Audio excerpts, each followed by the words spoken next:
அந்த காலத்தில் மானியங்கள்னு சொல்லிட்டு நிறைய மானியங்கள் இருந்துச்சு. அக்ரஹார மானியம் அப்படின்னு சொல்லிட்டு மானியம் இருந்துச்சு. அந்த அக்ரஹார மானியம் யாருக்கு வழங்கப்பட்டது அப்படின்னா பிராமணர்களுக்கு வழங்கப்பட்டதான் அக்ரஹார மானியம் அப்படின்னு சொல்லுவாங்க. தேவ அக்ரஹார மானியம் சொல்லி ஒரு மானியம் வழங்குவாங்க. மானியம்னா நிலக்கொடை, அந்த நிலக்கொடை. அப்போ பிராமணர்களுக்கு வழங்கப்பட்ட நிலக்கொடைக்கு பேர் என்னது? அக்ரஹார மானியம். கோவில்களுக்கு வழங்கப்பட்ட நிலக்கொடைக்கு பேர் என்ன? தேவ அக்ரஹார மானியம். இல்லை சார், சமய சார்பற்ற முறையில் வழங்கப்பட்ட மானியம் என்ன அப்படின்னா நிலப்பிரபுகளுக்கு வழங்கப்பட்ட மானியம். நிலப்பிரபுகளுக்கு வழங்கப்பட்ட மானியம். ஸோ இதாவது மானியத்தை பற்றி நம்ம பார்க்கக்கூடிய விஷயங்கள். ஓகேவா? அக்ரஹார மானியம், தேவ அக்ரஹார மானியம், நிலப்பிரபுக்கள் வழங்கப்பட்ட மானியம், சமய சார்பற்ற மானியம், அதுக்கு பேர் ரைட், நிலக்குடைகள். ஸோ இதை கேட்பாங்க. தேவ அக்ரஹார மானியம்னா என்ன, அக்ரஹார மானியம்னா என்ன, சமய சார்பற்ற மானியம்னா என்ன? ஓகேவா? சமய சார்பற்ற மானியம்னா நிலப்பிரபுகளுக்கு கொடுக்கறது. அக்ரஹார மானியம்னா யாருக்கு கொடுக்கறது அப்படின்னா பிராமணர்களுக்கு கொடுக்கறது. தேவ அக்ரஹார மானியம் அப்படின்னா யாருக்கு கொடுக்கறது?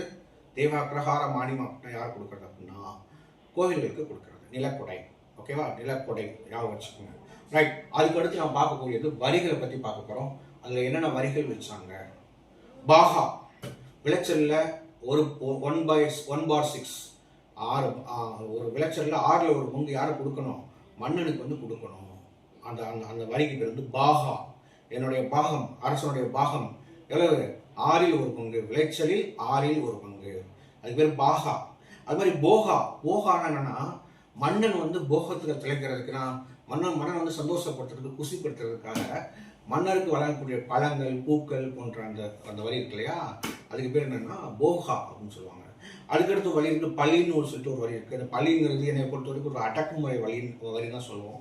அது வந்து இப்போ ஒரு மன்னர் இருக்காரு, இன்னொரு ஜஸ்ட் எக்ஸ்ட்ரா இப்படி சட்டை போட்டு பிடிச்சிட்டாருன்னா அப்போ அந்த அந்த அந்த அடக்குமுறையில் பிடிக்கப்பட்ட நாட்டின் மேல் போடக்கூடிய வரி இருக்கு இல்லையா, நாட்டு மக்கள் மேலே வரி போடும் இல்லையா, அடக்குமுறை வரி இருக்கு இல்லையா, அதுக்கு பேர் தான் பலிகடாக்குறது. ஓகேவா? எக்ஸ்ட்ரா ஒரு நாட்டை அடுத்த நாட்டை பிடிக்கும் போது அந்த நாட்டு மக்கள் மேலே ஒரு வரியை போடுறது. அதுக்கு அந்த வரிக்கு பேர் தான் அடக்குமுறை வரி ஆர் பலி. ஓகேவா? அப்படியே ஆகுச்சுங்க. பலி, அடக்குமுறை வரி அப்படி ஆகுச்சுங்க. அடுத்து கராங்கிறது வழக்கமாக சொல்லக்கூடிய ஒரு கிராம வரின்னு சொல்கிறாங்க. அதுக்கடுத்து உதிகரா அப்படின்னு சொல்லக்கூடிய வரி இருக்குது. இந்த உதிகரா வந்து அடிக்கடி கேட்குறாங்க. ஏன்னா உதிகரானா என்னென்னா நம்ம காவல் நிலையங்களை பராமரிக்கணும் இல்லையா, அப்போல்லாம் வந்து நம்முடைய பாதுகாப்பு முக்கியம் இல்லையா. ஸோ காவல் நிலையங்களை பராமரிப்பதற்காக காவல் நிலையத்திற்காக வழங்கப்பட்ட அந்த வரிக்கு பேர் என்ன சொல்கிறோம் அப்படின்னா என்ன வரி அப்படின்னா உதிகரா. ஓகேவா?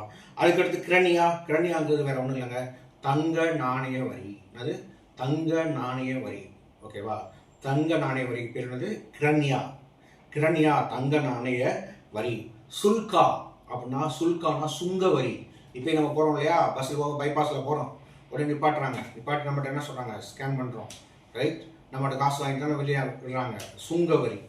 ஓகேவா? சுங்க வரி. அப்படின்னா சுல்கானது சுங்க வரி. ஓகேவா? அதுக்கடுத்து கிளிப்தா அப்படின்னா என்னன்னா இந்த நிலம் வந்து பதிவு செய்யும்போது நிலப்பதிவுத்துறை வரின்னு சொல்லுவாங்க இல்லையா, அதுக்கு பேர் தான் கிளிப்தா. என்ன சொல்லுவோம்?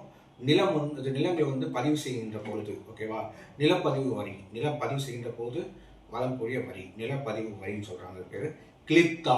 சுல்கா சுங்க வரி. அது மாதிரி கிரண்யா தங்க நாணய வரி. உதிகரா அதுக்கு காவல் நிலையங்களை பாதுகாக்கும் பொருட்டு, அந்த காவல் நிலையங்களை நிர்வாகம் செய்யும் பொருட்டு அதுக்காக விதிக்கக்கூடிய வரி. பலி, ஒரு நாட்டை பிடிச்ச நாட்டு மேலே போடக்கூடிய ஒரு வரி. அது மட்டும் இல்லாமல் அடுத்த வரி என்ன சொல்கிறாங்க அப்படின்னா, அது வழக்கம் போல் நம்ம 2 வரி இருக்குது. ஒன்று என்ன அப்படின்னா ஆரம்பத்தில் போகக்கூடிய போகா.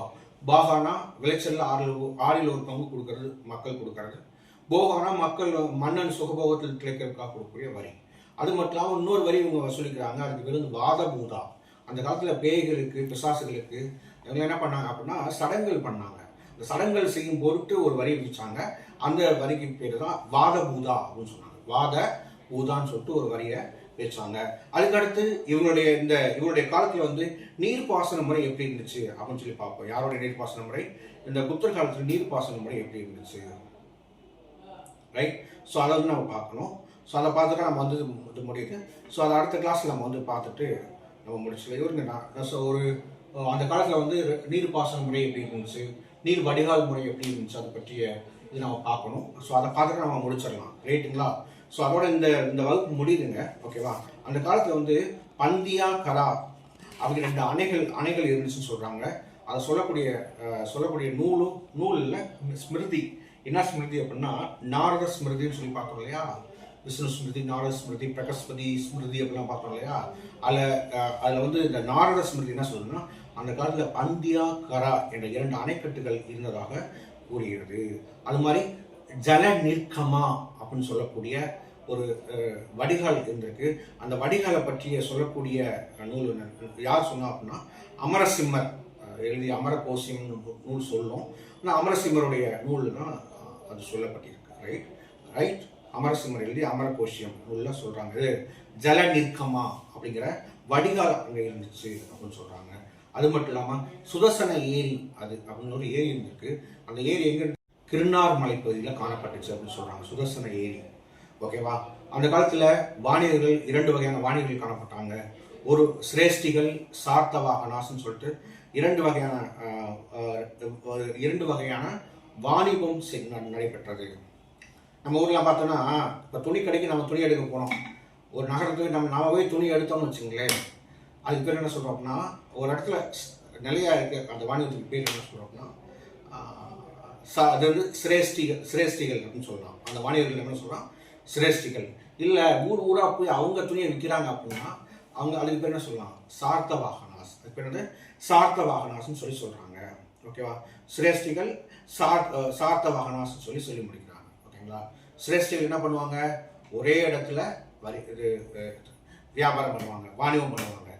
ஒரே இடத்துல ஒரு ரூம் போட்டு ஒரே நகரத்தில் ஒரே இடத்துல பண்ணால் அதுக்கு பேர் வந்து அந்த வணிகர்களுக்கு பேர் வந்து சிரேஷ்டிகள். இல்லை சார் நான் ஊராக போய் பண்ணுறாங்க சார் அப்படின்னு சொன்னோம்னா அவங்களுக்கு பேர் சார்த்தவாகனாஸ்ன்னு சொல்கிறாங்க. ஸோ இந்த மாதிரி 2 வகையான வாணிகர்கள் காணப்பட்டாங்க. ஓகேவா? பந்தியா கரா என்ற 2 அணைக்கட்டுகள் காணப்பட்டுச்சு. சொன்னது யாரு? நாரத ஸ்மிருதி. ஜல நிற்கமா அப்படின்னு சொல்லிட்டு ஒரு வடிகால் காணப்பட்டுச்சு. சொன்னது அமரசிம்மர். ஓகேவா? அமரசிம்மருடைய அமரகம் சொல்லியிருப்பாரு.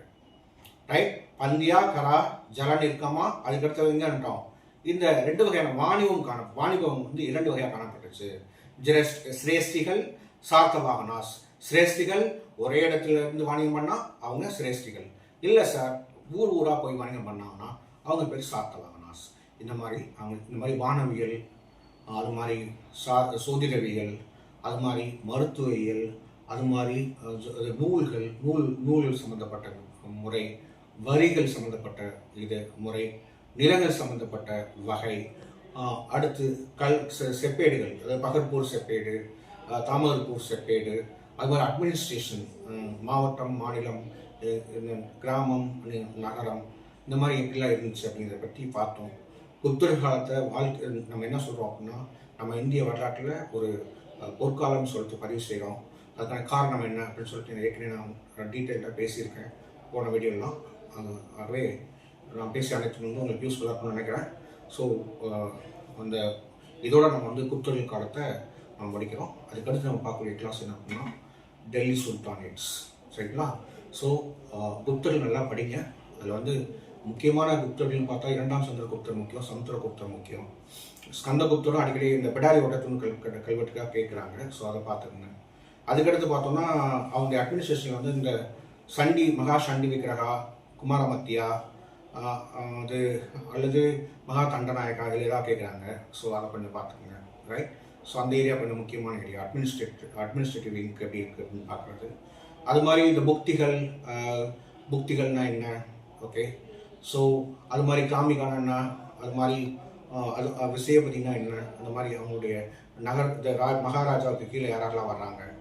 ஸோ அதை கொஞ்சம் நல்லா பார்த்து மகாராஜா, அதுக்கடுத்து ஆளுநர்கள், அதுக்கடுத்து கிராம நிர்வாகிகள், நகர நிர்வாகிகள், கிராம நிர்வாகத்தை பற்றி என்ன நூல் சொல்லுது.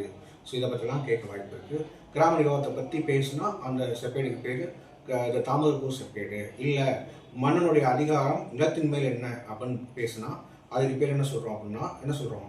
பகர்பூர் செப்பேடு அப்படின்னு சொல்கிறோம். ஸோ 2 செப்பேடுகள் இருக்குது. இத்தனை நூல்கள் ஏற்படைய மருத்துவ நூல்களும் சரி, இலக்கண நூல்களும் சரி, இதிகாசங்களும் சரி, புராணங்களும் சரி. புராணங்கள் இதிகாசம் நீங்கள் அசால்ட்டாக சொல்லிடுவீங்க. பட் மருத்துவ நூல்கள் அப்புறம் அந்த ஜோதிடவியல் நூல்கள்லாம் கொஞ்சம் நீங்கள் கவனம் செலுத்தணும். So all the very best.